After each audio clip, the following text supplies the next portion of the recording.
అధ్యాయము 4వ వచనం చూడండి. హబక్కూకు 2:4.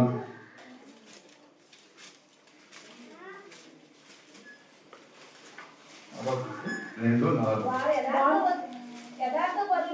యథార్థపరులు హబక్కూకు 2:4 అండి. నీతిమంతుడు విశ్వాసము మూలంగా బ్రతుకును. మనం నీతిమంతులం అయితే దేవుడి యందులో మనం ఏముంచాలి? విశ్వాసం ఉంచాలి. విశ్వాసం క్రియలు రూపము అన్నాడు.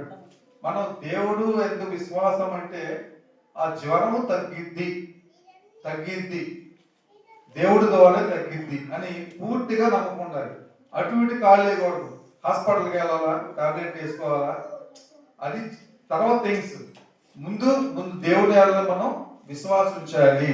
విశ్వాసము ద్వారా దేవునికి మనం ఇష్యులై ఉండాలి. విశ్వాసంలో మనం ఎవరిని జ్ఞాపకం చేసుకోవాలంటే అబ్రహాము వారిని జ్ఞాపకం చేసుకోవాలి. అబ్రహాం తెలుసా? అబ్రహాము శారా, వాళ్ళకి పిల్లలు ఎన్ని సంవత్సరాలు పుట్టారు? శారాకి 90 సంవత్సరాల వయసులో పుట్టారు. 90 సంవత్సరాల వయసు ఇప్పుడు పిల్లలు పడతారండి. దేవుడు నీకు సంతానము అనుగ్రహిస్తాను అని వాగ్దానం చేశాడు అబ్రహాంకి. అబ్రహాము 90 ఏళ్ళు విశ్వాసంతో దేవుడు యందు నిరీక్షించాడు. ఆదికాండము 15వ అధ్యాయము 6వ వచనం చదవండి. ఆదికాండము 15వ అధ్యాయము.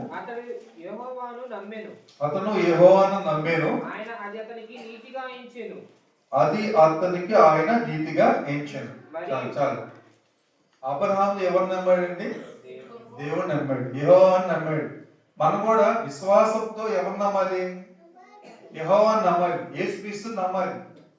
నమ్మి విశ్వాసంతో ముందుకు వెళ్తే మనల్ని దేవుడు ఆ క్రియలు జరిపిస్తాడు.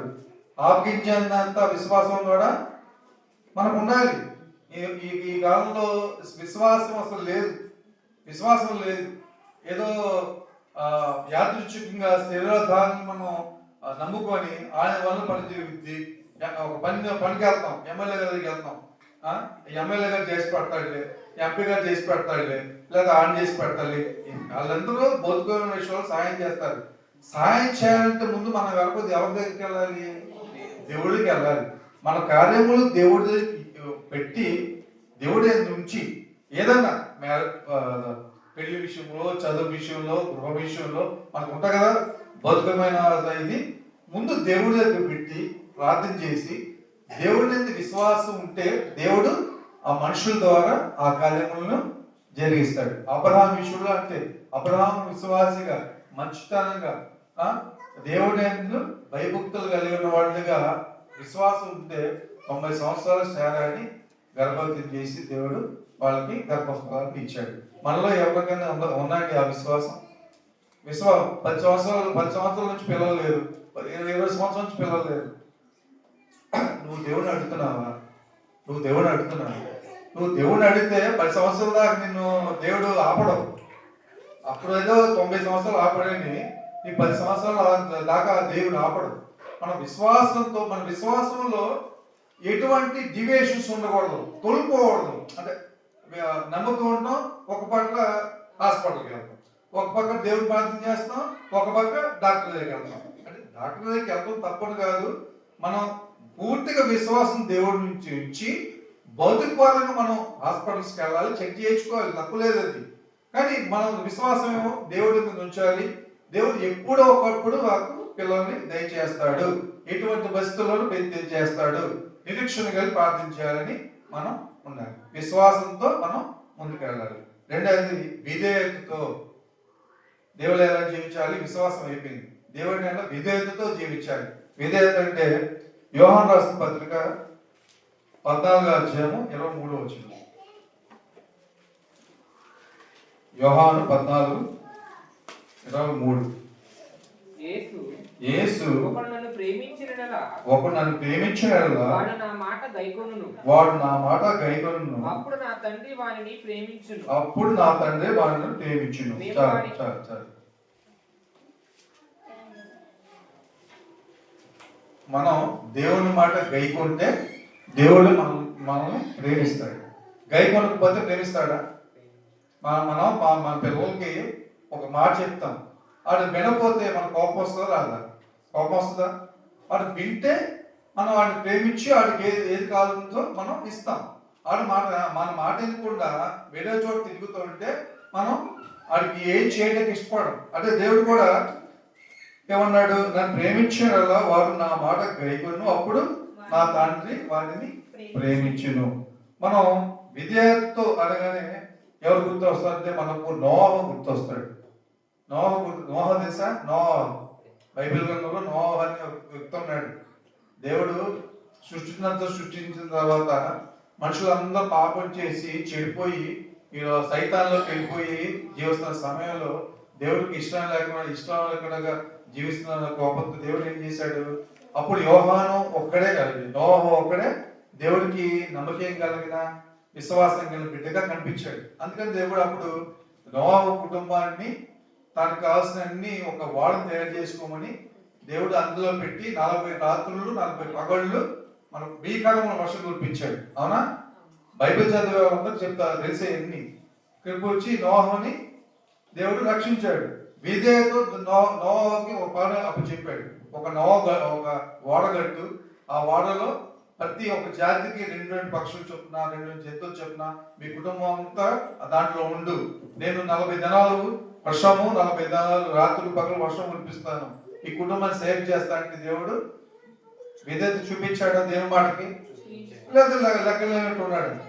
దేవుడు భూమి అందరం చూశాడు. ఆ టైంలో దేవుడికి నోహ ఒక్కడే విధేయత గడపడగా కనిపించాడు. అప్పుడు ఆ పనిని దేవుడు ఎవరికి అప్పచెప్పాడు? నోహకి అప్పచెప్పి దేవుడు దాన్ని ఇచ్చేశాడు. ఆదికాండము 6వ అధ్యాయము 22వ వచనం చూడండి. ఆదికాండము నోహకు చేసెను, దేవుడు అతనికి ఆజ్ఞాపించిన ప్రకారం యావత్తును చేసాడు. చాలు దేవుడు ఆజ్ఞాపించి చేశాడండి. దేవుడు అతనికి ఆజ్ఞాపించిన ప్రకారం నోహు విధేయత అంటే ఒకళ్ళు ఒక మాట చెప్పినప్పుడు మనం ఒబీడియంట్ గా దాన్ని వినాలి. తల్లి కానీ తండ్రి కానీ పెద్దవాళ్ళు కానీ గురువులు కానీ ఒక మాట చెప్తే మనం కొట్టుపారేయకూడదు. మనకన్నా చదువుకున్న వాళ్ళు కానీ మనకన్నా గొప్ప వాళ్ళు కానీ ఒక మాట చెప్తే మనం విధేయతతో దాన్ని విని సంపూర్ణం చేస్తే అది మనకి కమ్యూనికేషన్ ఏర్పడేది. అట్లానే దేవుడు విధేయతతో ఒక మాట చెప్పాడు, అది విధేయత కలిగి నోహు జరిపించాడు, దేవునికి ఇష్టకరంగా జీవించాడు. తర్వాత వినయంతో విశ్వాసంతో అయిపోయింది, విధేయతతో అయిపోయింది. ఇప్పుడు వినయంతో. మీకా గ్రంథము 6వ అధ్యాయం 8వ వచనం. మీకా 6:8. మనుషుడా ఏది ఉత్తమమో అది నీకు తెలియజేయబడి ఉన్నది. న్యాయముగా నడుచుకొంటయు కనికరమును ప్రేమించుటయు దైన మనసు కలిగి నీ దేవుని ఎదుట ప్రవర్తించుటయు. ఇంతే కదా యెహోవా నిన్ను అడుగుచున్నాడు. దేవుడు మామ ఇంతేగా న్యాయంగా నడుచుకోమన్నాడు, కనికరంగా ఉండమన్నాడు, దీన మనసు కలిగి ఉండమన్నాడు, ప్రేమించమన్నాడు. మన ఆస్తులను అడిగాడా? మన ప్రాణాలు ఏమన్నా అడిగాడా? ప్రాణాలు అడగలేదుగా, ఆయనే ప్రాణం ఇచ్చాడు. మన ప్రాణం అడగలేదు. దీన మనసు, ప్రేమించే మనసు ఇవన్నీ కలిగి వినయంతో ప్రవర్తించండి అని మన జీవితం దేవుడు చెప్పాడు. వినయం అనగానే మనకి ఎవరు గుర్తిస్తారు? మోషే గుర్తిస్తాడు. మోషే తెలుసా? ఇజ్రాయెల్ జనాంగాన్ని 40 సంవత్సరాలు మోషే చేతులుగా దేవుడు పెట్టింది. మనకి వినయం అనగానే మోషే గారు గుర్తు రావాలి. సంఖ్యాకాండము 12:3 చూడండి ఒకసారి. సంఖ్యాకాండము 12:3. యెహోవా ఆ మాట వినెను. మోషే భూమి మీద ఉన్న వారందరిలో మిక్కిలి సాత్వికుడు యెహోవా మీరు ముగ్గురు ప్రత్యక్షపు గుడారమునకు రండని హఠాత్తుగా మోషే అహరోనును ఇచ్చెను. ఓకే చాలు. భూమి మీద ఉన్న వాళ్ళలో మోషే మిక్కిలి సాత్వికుడు. మోషే సాత్వికుడు, దిన మనసు, దయగలిగిన వాడు. మోషే పేరు మోసెస్. మోషే చాలా సాత్వికుడు, వినయంతో ఇజ్రాయెల్ ప్రజలని కానాను దేశం తీసుకెళ్ళమన్నాడు దేవుడు. తీసుకెళ్ళమన్నాడు. అందులో ఆ ప్రయాణంలో ఎన్ని ఇక్కట్లు, ఎన్ని ఇబ్బందులు, ఎన్ని ఇరుకులు. మోషే దూషించారు. మోషే దూషించారు, తిట్టారు. అక్కడి నుంచి తీసుకొచ్చావు నువ్వు, ఇక్కడ చంపేస్తావు మమ్మల్ని, ఆహారం లేదు, ఏమి లేదు, నీ దేవుడు అని అని మోషే చాలా అనుకున్నాను. కానీ మోషే ఒక్క మాట ఏమి అనలేదు. వాళ్ళ కోసం ప్రార్థన చేసి వాళ్ళ తండ్రికి మన్నాని కురిపించాడు. ఎగసాందు దాన్ని పాయలు చేసి దేవుడు ప్రార్థన చేసి అని తీసుకెళ్ళాడు. ఇంత చేసిన, ఎంత వినయంతో ఎందుకు చేశాడు? దేవుడు ఆజ్ఞాపించాడని, దేవుడు ఆజ్ఞాపించాడని ఒకే ఉద్దేశం ఉందో. శరీరధారుడు ఉన్నాడు. పోషగా మనంతా మంచిదే కదండి. మళ్ళీ బ్రెయిన్, శరీరం అన్నీ ఉంటాయి, ఆయనకి ఫీలింగ్స్ ఉంటాయి, అన్నీ ఉంటాయి. కాబట్టి దేవుడు ఆజ్ఞాపించాడు అనే ఒక ఉద్దేశంతో, వినయంతో దేవుడు మనసు కలిగి ఇజ్రాయెల్ జనాంగాన్ని దేవుడు మోషే కానాను దేశానికి తీసుకెళ్ళాడు. ఎంత ప్రజలు ఎంత తిట్టుకున్నారో, ఎంత నిందలు వేశారో. మనం ఏదైతే చేస్తాం ఆ పనులు, మనం ఎవరంతా కలిసి ప్రయాణించేటప్పుడు ఎవరన్నా 4 మాట్లాడితేనే అటు వదిలేసి వెళ్ళిపోతాం మనం. దేవుడితో కలిసి వెళ్తున్నప్పుడు కూడా మనం ఏం చర్చికి వెళ్తారు భక్తులు అనగానే మనం డివైడ్ అవుతాం, వాళ్ళకి డివైడ్ అవుతాం. కానీ వాళ్ళు ప్రేమించాం. కాబట్టి మనం విశ్వాసంతో, విధేయంతో, వినయంతో కూడా దేవుడికి కలిసి మనం జీవించాలి. తర్వాత పవిత్రతతో, పవిత్రత అందరూ తెలుసు. పవిత్రతతో లేవీకాండము 20:26 చదవండి. లేవీకాండము 20:26. మీరు నాకు పరిశుద్ధులై ఉండవలెను. యెహోవా అను నేను పరిశుద్ధుడను. యెహోవా అను నేను పరిశుద్ధుడను. యెహోవా అను నేను పరిశుద్ధుడను, మీరు కూడా పరిశుద్ధులై ఉండవలెను. నేను పరిశుద్ధులు కాకుండా, నేను నీతిమంతులు కాకుండా మీరు నీతిమంతులుగా జీవించాలని చెప్పే రైట్స్ నాకు ఉంటాయి? ఉండవుగా. నేను ఒక మంచి మార్గంలో వెళ్ళినప్పుడు, నేను మంచి మార్గంలో వెళ్తా, అది మంచి మార్గము, మీరు దాని నుంచి రండి అంటే అప్పుడు మీరు వస్తారు. నేను పాటించకుండా చెప్తే మీరు ఉంటారా? కాబట్టి దేవుడు కూడా నేను పరిశుద్ధులను కాబట్టి మీరు కూడా పరిశుద్ధులై ఉండండి. పరిశుద్ధులు అంటే ఏ పాపము లేనివారు. పాపం అనగా చాలా వస్తాయి. అతిక్రమమే పాపం, అది పక్కన పెట్టేయండి. ఆజ్ఞ పాటించేవాళ్ళు అసలు ఎవరున్నారు? దేవుడు 10 ఆజ్ఞలు ఇచ్చాడు. 10 ఆజ్ఞలు ఎంతవరకు మనం పాటిస్తున్నాం? నల్లటి చేయకూడదు, విభజించకూడదు, దొంగతనం చేయకూడదు, అబద్ధం చెప్పకూడదు, ఇవన్నీ మనకు తెలుసు. మన జీవితంలో కొనసాగేటప్పుడు దేవుని ఆజ్ఞలు ఎంతవరకు మనం పాటిస్తున్నాము అనేది మనం డైలీ చెక్ చేసుకుంటా ఉండాలి. మనం బయటకు వెళ్ళినప్పుడు చక్కగా ముస్తాబోతాం, గాలి పెట్రోల్ చూసుకుంటాం, బట్టి పెట్రోల్ చూసుకుంటాం, అన్ని చేసుకుంటాం. మన జీవితం కూడా క్రైస్తవ జీవితం సాగుతున్నప్పుడు, మన సమాజంలోకి వెళ్తున్నప్పుడు మనం ఎట్లా ఉండాలి? మనం ఎట్లా ఉండాలి? పరిశుద్ధులుగా ఉంటున్నామా, అపవిత్రులుగా ఉంటున్నామా అని చెక్ చేసుకోవద్దు మనం. ఈ లోకము అంత అపవిత్రమయం. లోకములోకి వెళ్ళేవాడు క్రైస్తవుడు చాలా జాగ్రత్తగా వెళ్ళాలి. ఎందుకంటే వచ్చినప్పటికి ప్రార్థన చేసుకుని వెళ్తారు కొంతమంది, తిరిగి వచ్చినప్పుడు సినిమా పాటలు పాడుకుంటూ వస్తారు. ఎస్, ట్రూ, జరుగుతున్నది. ఈ లోకం జరుగుతున్నాయి. ప్రార్థన చేసుకుని మనం వెళ్ళినప్పుడు మనం కూడా అదే ప్రార్థన చేసుకుంటా మనం రావాలి. పవిత్రులై మనం ఉండాలి. పవిత్రులకు నిర్వచనం అంటే మనకు యేసేపు గుర్తు వస్తాడు. యేసేపు తెలుసా బైబిల్లో? యేసేపు ఆదికాండము 39వ అధ్యాయము 9వ వచనం చదవండి.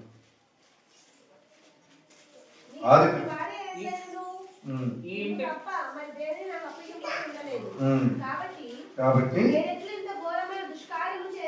ఎట్లా దుష్కార్యం చేసి దేవునికి విరోధంగా పాపం కట్టుకొందునని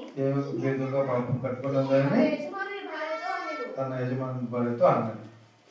దీంట్లో సొలొమోను చాలా యేసేపు చాలా సౌందర్యవంతుడు, చాలా బ్యూటిఫుల్, బాగుంటాడు, మంచి గుణగణాలు కలిగినవాడు. తన యజమాని భార్య తనని ఇష్టపడింది. అది రైటా రాంగా? రాంగా. తన యజమాని తనకి చాలా పనులు అప్పు చెప్పాడు. తన బాధ్యతలన్నీ ఏసప్పుకు అప్పు చెప్పాడు. ఏసప్పు చూసుకోమన్నాడు. ఏసప్పు భార్య ఏం చేసింది? యజమాని భార్య ఏం చేసింది?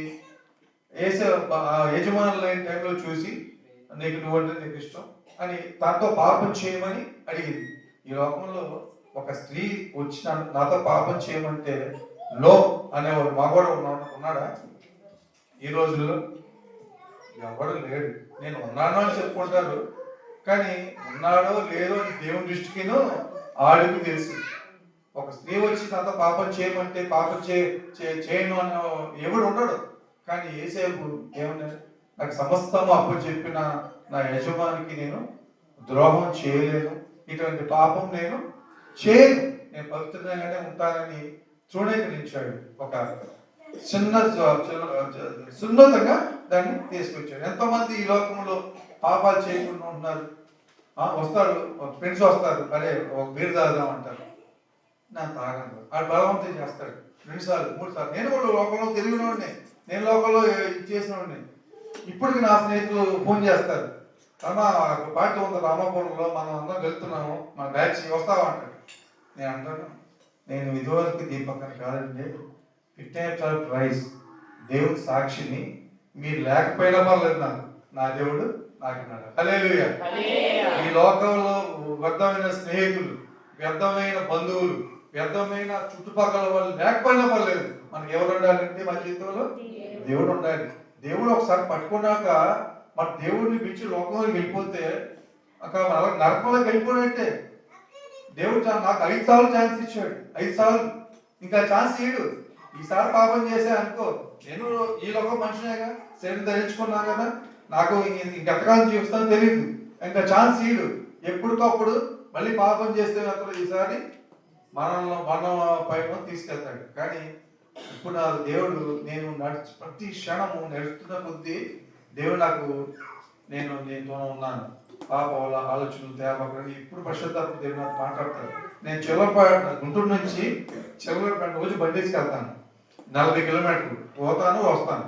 నేను హైవే ఎక్కే దగ్గర నుంచి మళ్ళీ మా గేట్ దగ్గర బండి ఆపే వరకు స్తోత్రం స్తోత్రం స్తోత్రం స్తోత్రం, హల్లెలూయా హల్లెలూయా, యేసయ్యా నీకే వందనాలు, స్తోత్రాలు స్తోత్రాలు, ఘనుడా పరిశుద్ధుడా అని అరుచుకుంటూ వెళ్తానండి. మీకు నమ్మినా ఒక సగం కిలోమీటర్ గట్టిగా ఆరాధన చేసుకుంటాను, ఒక అరగంట ప్రార్థన చేసుకుంటాను. ఈ అంతా నన్ను నడిచు నా మార్గంలో నాకు విషాదం కలిగి ఈ రోజు కాలేజీలో పని చేసుకుంటుండగా నాకు ఏవి అడ్డరాలేకండి, సాయంత్రం నా భార్య పిల్లలు కలుసుకునే ప్రయత్నం, ఎటువంటి పాపాలు లోనవని రోజు నేను ప్రార్థన చేసుకుంటా, దేవుడు మహిమపరుచుకుంటానే వెళ్తూ ఉంటాను. ఖాళీగా మాత్రం ఈ ఫోన్స్ పెట్టుకుని సినిమా పాటలు ఇంకా 7 రోజులు ఉన్నాయి బస్సులోని బండిలో. నేను ఈ ఫోన్స్ పెట్టుకొని సినిమా పాటలు ఉంటా 7 రోజులు ఉన్నాయి. ఇప్పుడు అట్లా కాదు, నాకు దేవుడు స్వరం ఇచ్చాడు, దేవుడు ఉన్నాడు. ప్రతి క్షణం ఖాళీ ఉంటే దేవుడు మహిమపరచాలి, ఖాళీ ఉంటే దేవుడు స్తుతించాలి. మనసులో పరిశుద్ధాత్మ దేవుడు అనుకోవాలి. ఎందుకంటే సమయం చాలా తక్కువ ఉంది, దేవుడు త్వరగా వచ్చేస్తున్నాడు. కాబట్టి మనం దేవుడికి ఇష్టమైనట్టుగా ప్రయత్నం చేయాలి. తర్వాత ఇంకోటి, ప్రార్థనలో మనం దేవుడికి దీవించాలి. 1వ దశలకు 1వ దశలో ఉన్న ఇళ్ళకు 16-17, 1వ దశలకు పత్రిక 16-17 అయిపోవచ్చిందండి, ముగిస్తున్నాను. బోర్ పడుతుందా? దేవుడితో ఎలా జీవించాలని 5 పాయింట్లు 6 పాయింట్లు మన మనసులో పెట్టుకుంటే మనం నిత్య జీవితంలో దేవుడికి డిబేట్ అవ్వకుండా ఉంటాం. నేను ఈ లోకంలో దేవుని మనుషులుగా మొన్నటి దాకా నేను చాలా బాధపడుతున్నాను. చదవండి. ప్రతి విషయమునందు దాని ముందు చదువుతానా, ఎడతెగక ప్రార్థన చేయొచ్చు, ప్రతి విషయమునందును కృతజ్ఞతాస్తుతులు చెల్లించుడి. చాలు. ఎడతెగక ప్రార్థన చేయండి. ఎడతెగక ప్రార్థన చేయమంటే మీకు సమయం దొరికినప్పుడల్లా ప్రార్థన చేయాలి. సమయం దొరికినప్పుడల్లా ప్రార్థన చేయాలి మనం. ఎందుకంటే మనం లాస్ట్ రోజులో ఉన్నాం, దేవుడు రాకడానికి సమీపంలో ఉన్నాం. కాబట్టి మన దేవుడు అందరూ ఇంకా ముందుకు వెళ్తా ఉండాలి. మనం పాత రోజుల్లో లాగా ఉంటే పనికిరాదు. ప్రార్థన ఎడతెగక చేయాలి, దేవుడు మన జీవితంలో ఏం చేపించే దానికి దేవునికి కృతజ్ఞతాస్తుతులు మనం చెల్లించాలి. చిన్న ఈరోజంతా కాపాడు, ఈరోజంతా ప్రయాణాలు కాపాడు, దేవుడా నీకే కృతజ్ఞతలు చేస్తున్నాను, ఈరోజు మా అబ్బాయి పాస్ అయ్యాడు, కృతజ్ఞతలు చెల్లిస్తున్నాను అని ప్రతి విషయంలో ప్రార్థన యందు నిలకడ ఉండి మనం వెళ్తా దేవుడికి కృతజ్ఞతాస్తుతులు మనం చెల్లించుకుంటా ఉండాలి. ప్రార్థన అనగానే మనం గుర్తొచ్చేవాడు దానియేలు గారు. దానియేలుని సింహభూములో పడేసినప్పుడు సింహాలు తినాలి, కానీ సింహాలు ఎందుకు తినలేదు? దానియేలు ఏం చేశాడు? మోకాళ్ళని ప్రార్థన చేశాడు. ప్రార్థన చేస్తే దేవుడిని వేటి నోట్లను ఆపేశాడు, సింహాల నోట్లని కట్టేశాడు. అసలు సాధ్యమేనా ఇది? మనం తీసుకెళ్లి సింహాల మూలలు వేస్తారు, మన సింహాలు తినేస్తాయి. అంటే దానియేలు అంత ప్రార్థన మనం కలిగి ఉండలేదు, కానీ దానియేలు ఎంత ప్రార్థన కలిగి ఉంటే 6:10 దానియేలు గ్రంథము 6వ అధ్యాయము 10వ వచనంలో వస్తుంది. దానియేలు గ్రంథము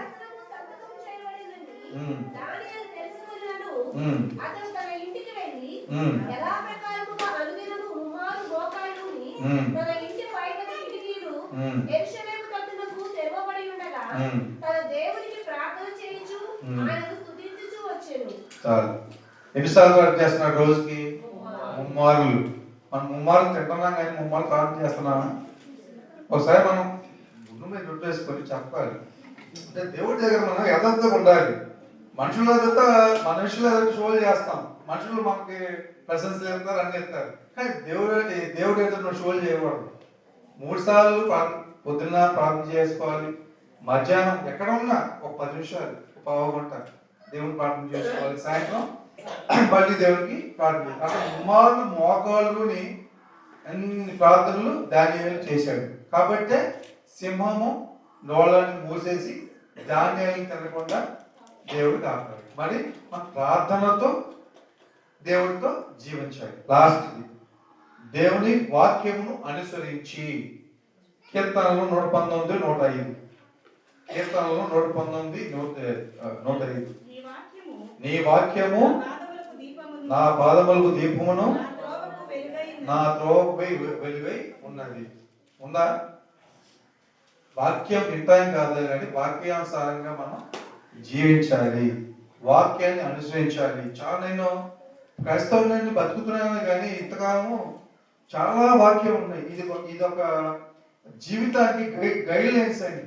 మనం ఎలా బ్రతకాలో నేర్పించే గ్రంథం ఇది. దీంట్లో ఎన్ని మాటలు ఉన్నాయి. నేనే ఇంకా పూర్తిగా చదవలేదు, కొంతవరకు చదివాను. ఎంత మన జీవితానికి ఉపయోగపడే ఎన్ని మాటలు దేవుడు దీంట్లో పొందుపరిచి ఉన్నాడు. మనకి దేవుడితో ఎట్లా జీవించాలి, దానిలో వాక్యాన్ని అనుసరించి జీవించాలి. వాక్యాన్ని అనుసరిస్తున్నామా లేదు మనం చెక్ చేసుకోవాలి. దావీదు మన వాక్యాన్ని అనుసరిస్తామంటే దావీదు గుర్తొస్తాడు. కీర్తన గ్రంథము 119వ అధ్యాయము 11వ వచనం. వాక్యము జీవితానికి మనకు